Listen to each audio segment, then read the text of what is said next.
That's where the promise of AI or machine learning comes in, that we could perhaps do a better job of explaining the asset returns that we observe in financial markets, and in particular the return on managed portfolios like hedge funds and mutual funds, which tend to be very flexible in their strategies and very opaque. It helps to have flexible methods like these. Welcome to the Tippie Leads podcast, stories from the University of Iowa's Tippie College of Business that will change the way you work and lead. I'm your host, Nick Westergaard. I teach at Tippie and lead our Story Lab program. This podcast provides another opportunity to share stories from Tippie with our community and beyond. Each season of Tippie Leads, we explore a grand challenge in today's changing world of work. This season, we're focusing on artificial intelligence. In this episode, we're exploring AI in investing. Can AI beat the market? Is that even the right question to ask? And if it can't, how is it changing the way finance professionals approach investing? To answer these questions, we'll start with Tippie Finance Professor Ashish Tiwari, whose research explores asset pricing, hedge funds, and financial econometrics, and how new technologies like AI are transforming markets. Then we'll hear from Tippie student Abney, whose journey during COVID-19 shows how navigating uncertainty can shape your career path. And finally, we'll wrap everything up with a final Tip E, just for you. Ready? Let's get started. Ashish Tiwari is the Henry B. Tippie Research Professor in Finance and Director of Graduate Studies at the Tippie College of Business. He holds a PhD in Business Administration from the University of Iowa, an MBA in Finance from the University of Windsor, and an MBA in Finance and MIS from Punjab University. His work explores how financial markets respond to new information and how emerging technologies, like AI, are changing the world of investing. So let's start with the basics. When we talk about using AI to predict the market, what does that really mean in the context of your research? Yeah, so let me just kind of, if you would permit me, I'll just go back a little. Over the last roughly about 75 years, the goal of academic finance research has been to try and better understand the risk factors that help drive the returns on different assets, and in particular, trying to explain what makes the return on asset A different from that on B. So the cross-sectional differences in asset returns is what people have been trying to have a handle on. And so over that period of time, academics have developed a number of models. These are what we refer to as linear factor models, to try and capture what we think are reasonable risk factors. As might be expected, we are not a field like physics, so all of these models are imperfect, essentially.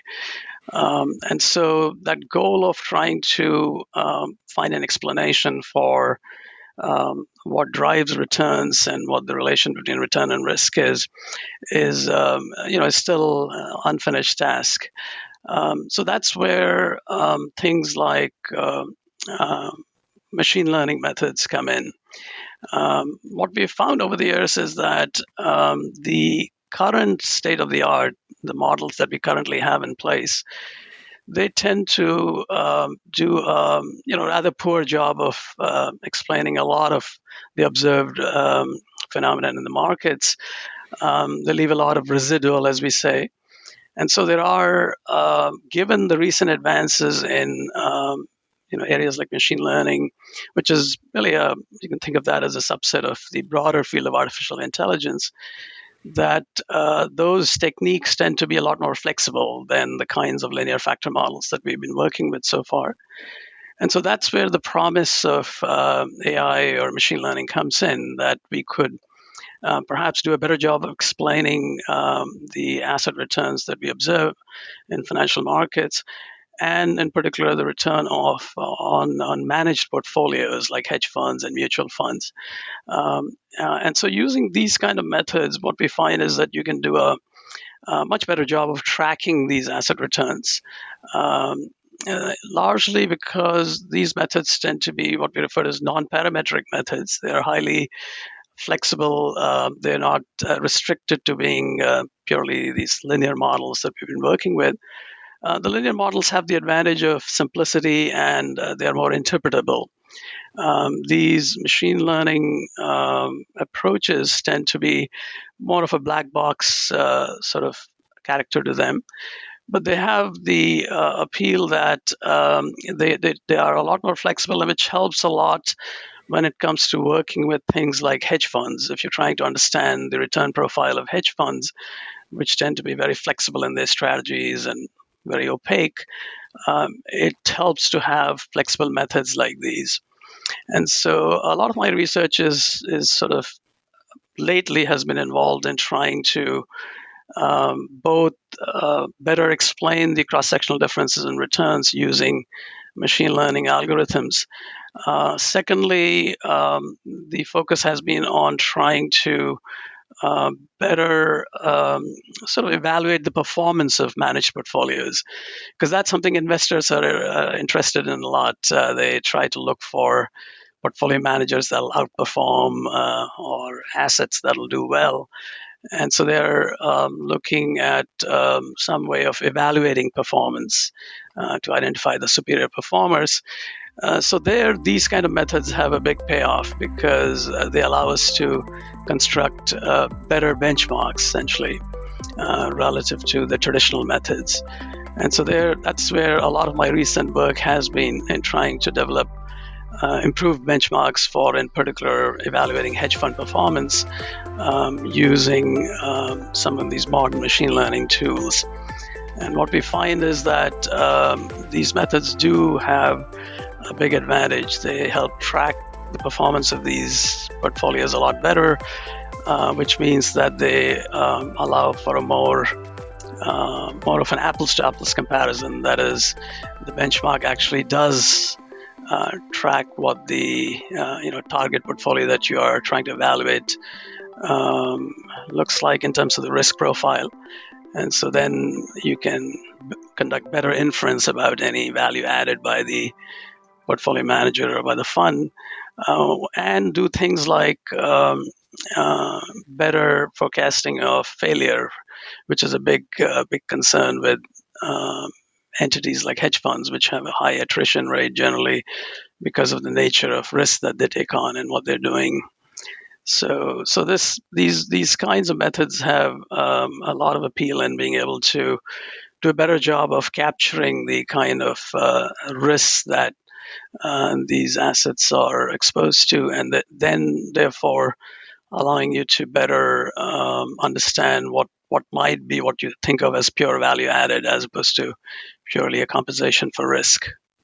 So you found that machine learning benchmarks do a better job of identifying superior funds and flagging underperformers. Mhm. Why is that such a big deal for investors and markets?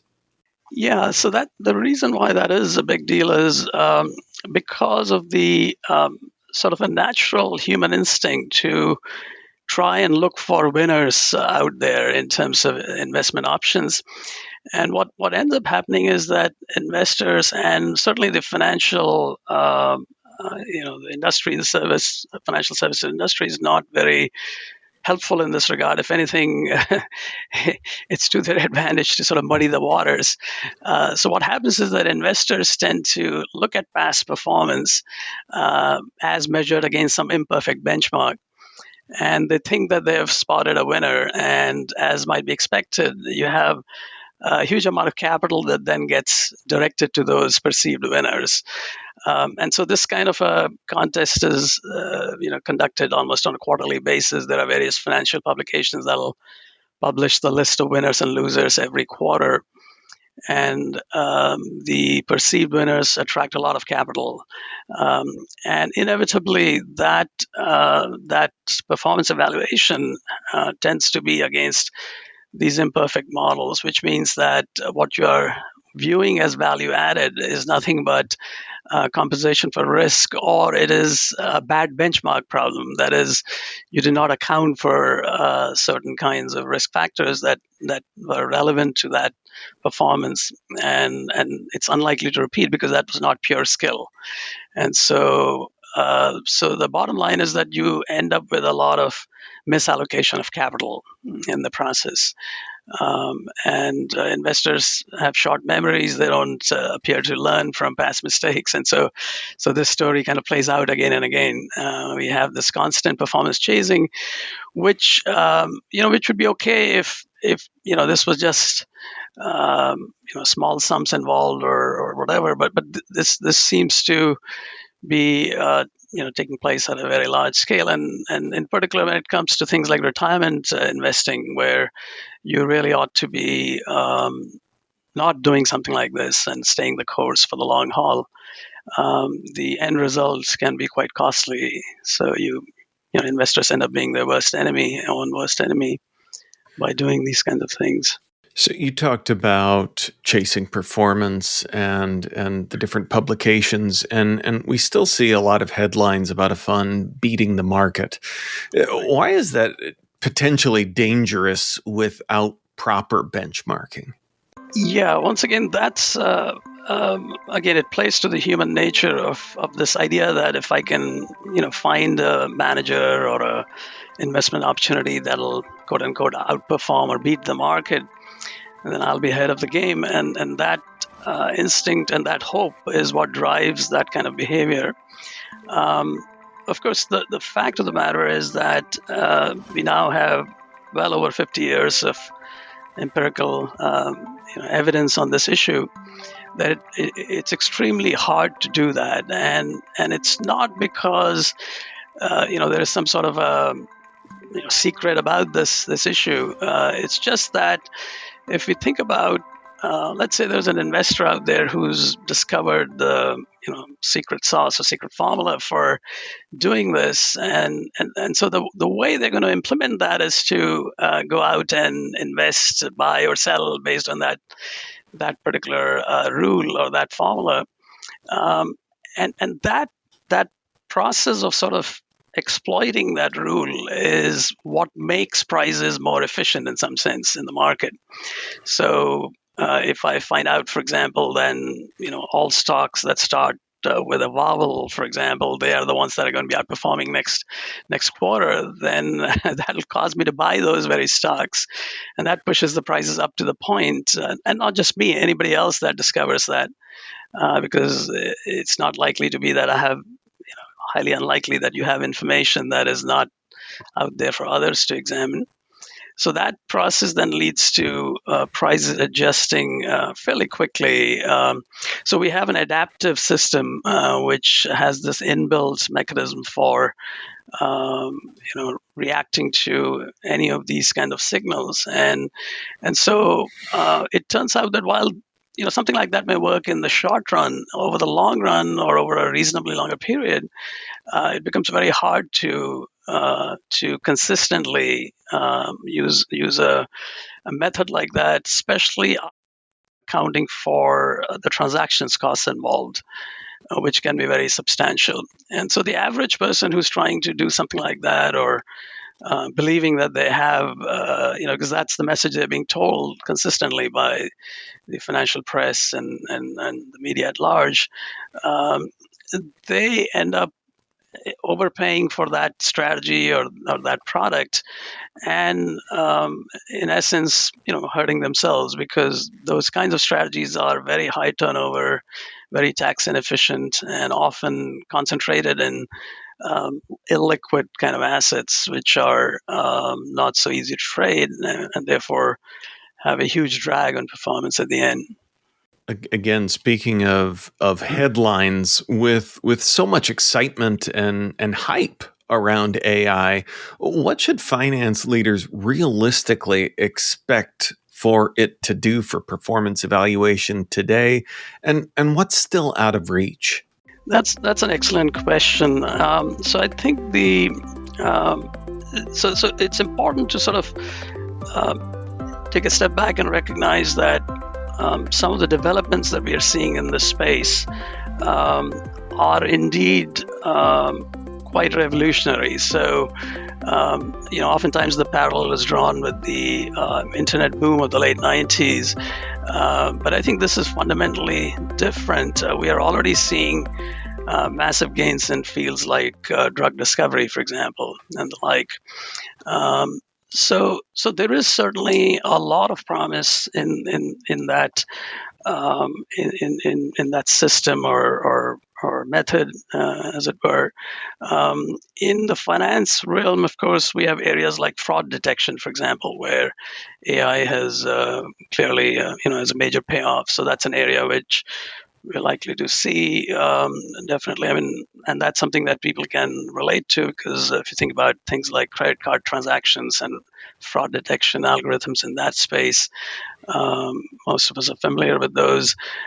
So that's an area where you'll definitely see a big payoff. The other area is that um, these kinds of AI powered decision systems or expert systems can be very useful, I think, when it comes to things like financial planning at the personal level, which is the ability to sort of generate scenarios that allow investors to um, look at outcomes and assess those and take into account the risk tolerance of the individuals, and so have customized solutions developed along those lines while still relying on foundational principles of finance. So that's another area where the third area, which is where my work has focused on, is the ability of these kinds of methods to deliver better estimates of very noisy quantities, things like the expected rates of return on assets or the risk of assets, and use those to then construct things like smarter benchmarks to evaluate performance against, or to do things like make projections about attrition rates, for example, of individual assets. So look at the so-called tail risk events in a more informed manner. So those are areas where we are likely to see gains, significant gains in the finance area, finance context. What I would caution is against products that are overhyped, uh, in the sense that they promise quote unquote market beating outcomes. That is where I would caution folks to not be sucked into that sort of hype, because my worry is that in the years ahead we are going to see a rollout of products that will have those kinds of claims, that we've got a AI powered system, and it's going to do wonderful things for you from when in terms of quote unquote beating the market. So things like risk control, things like better estimates of future returns, those sort of things are fine. And those inputs, then the improved inputs, can then be used to make better informed decisions. So that's a rational way to sort of put this technology or put these methodologies to use. But simply the idea that you can you can ask ChatGPT to give you a list of stocks that are going to beat the market. That's not what one should be thinking about. Yeah, so if it sounds too good to be true, it probably is. It usually is. Yeah. As Ashish shared, AI is changing how markets work, but navigating uncertainty isn't just about money. Sometimes it's about life decisions. To bring this closer to home, we'll hear from Tippie student Ibn Abney. During COVID-19, Ibn faced uncertainty in both his career and education plans. His story, shared at our Spring 2025 Story Lab Showcase, shows how learning to adapt and navigate change can open new paths.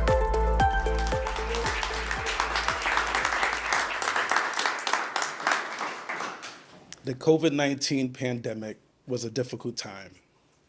I had family members get sick. I myself fell ill on 2 occasions.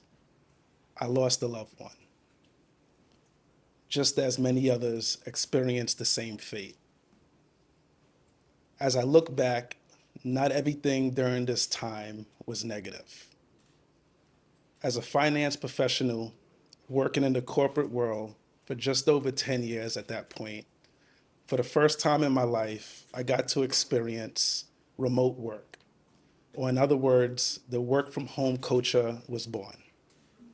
I would wake up around 6 a.m. as I normally do, and by 10 o'clock in the morning, I was done with my work task for the day. For the first time in my life, I truly felt I can do anything I wanted within the confines of my safe space. After a few short weeks, I found myself spending the bulk of my day watching movies and playing video games. My drug of choice was Call of Duty, a first-person shooter game. One interesting aspect of Call of Duty is at the end of each week, they would send an email recapping the previous week's high score, player metrics, but most notably, time spent on the game. In 1 week, I spent over 40 hours on the game. This was my turning point. I knew spending 40 plus hours a week playing video games was not healthy nor productive. I needed to make a change. With the pandemic continuously extending, I knew this change had to be long-term, if not permanent. As a finance professional, one area where I often wanted to increase my skill set was mathematics, as I felt at times I was inadequate compared to my colleagues. So after a bit of soul searching, which in retrospect was really just a fear of failure, I made the decision to enroll at a local community college in some entry-level math courses. I started with algebra and pre-calculus as a refresher. These entry-level courses led me on a journey to complete the calculus series, Calculus 1, 2, and 3, linear algebra, and differential equations. Sal Khan, founder of the math website Khan Academy, has a famous saying, "Math is like building a home. If the foundation is weak, once you reach the second and third stories, the structure is bound to collapse." This is what I found. I didn't hate math, nor was I inadequate. Simply, my original foundation was weak. So after roughly 18 months, 33 credit hours, I exhausted all the available courses at my local community college, and now I was faced with a new issue. What's next? How do I apply my newfound knowledge? I had some decisions. I can go back to playing video games, which honestly just wasn't an option. I contemplated getting a second master's degree, as I already had an MBA at this point.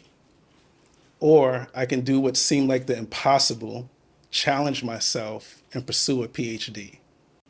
With these decisions at hand, I'm proud to report I'm nearing the end of my first year of PhD coursework here at the University of Iowa, and I'm excited to see what the future holds.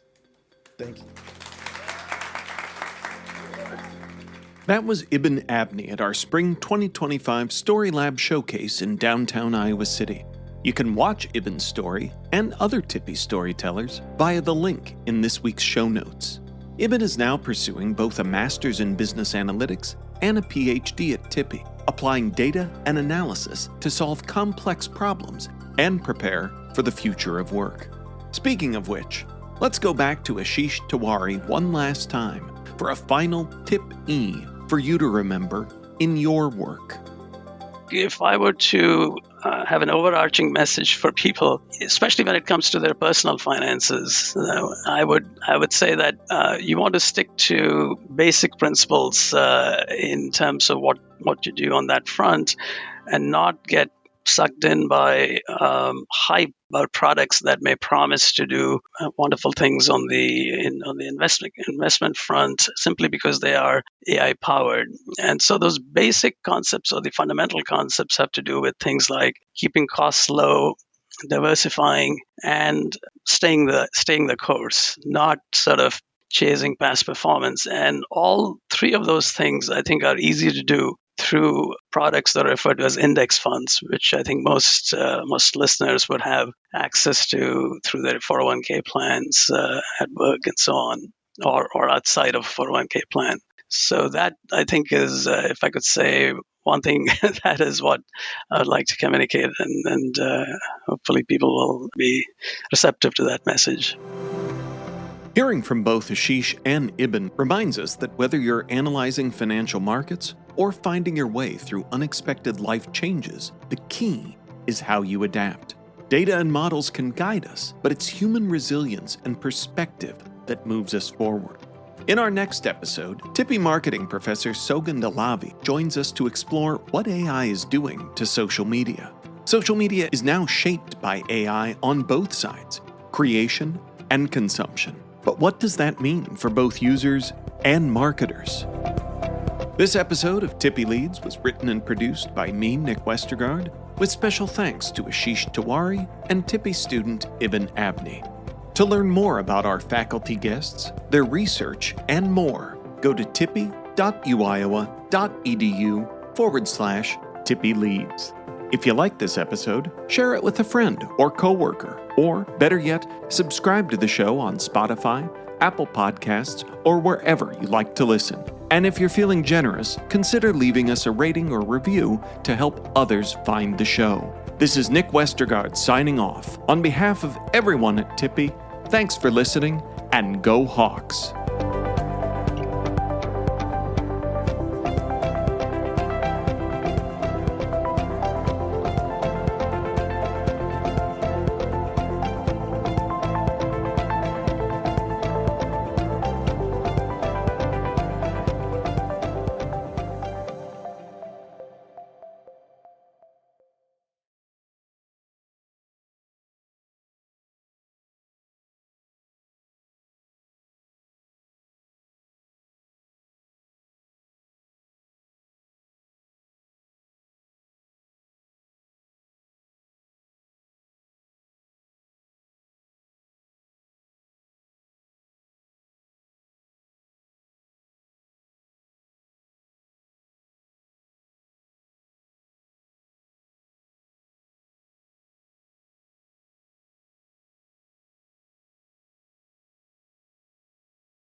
You may know you're listening to this show along the Marketing Podcast Network, but did you know there are other great shows on MPN to help your business? Robbie Samuels hosts the On the Schmooze podcast. Robbie, tell listeners what to expect from the show. Since 2015, I've interviewed entrepreneurs who overcame challenges to achieve success in their field or industry. Tune in to On the Schmooze to listen as I ask deep questions to elicit untold stories about leadership and networking. And where can people subscribe? Find the show at ontheschmooze.com or on marketingpodcast.net, or just search for it wherever you get your podcasts. You heard them. Go subscribe.